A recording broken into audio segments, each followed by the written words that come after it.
Kondisi jembatan penghubung antar warga di Boalemo, Gorontalo rusak parah. Jembatan penghubung antar rumah di Desa Bajo, Kecamatan Tilamuta, Kabupaten Boalemo, Gorontalo rusak parah. Padahal jembatan tersebut merupakan akses utama bagi masyarakat Desa Bajo untuk naik ke daratan. Jembatan tersebut dibuat pada 2021 dan sudah banyak yang rusak. Diketahui jembatan tersebut dibuat oleh masyarakat sekitar tanpa adanya campur tangan dari pemerintah setempat.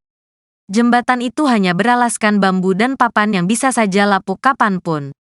Jembatan ini dibuat oleh masyarakat sekitar untuk membuka akses jalan, ungkap Ropal Badu, warga Desa Bajo kepada tribungorontalo.com. Jumat, tanggal 15 Maret tahun 2024, di rumahnya.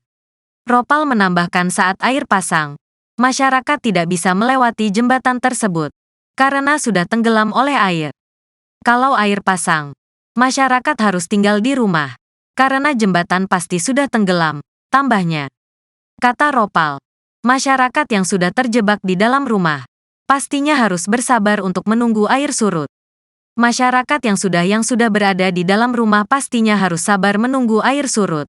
Pernah ada kejadian sampai sehari lebih masyarakat tidak bisa beraktivitas, tuturnya.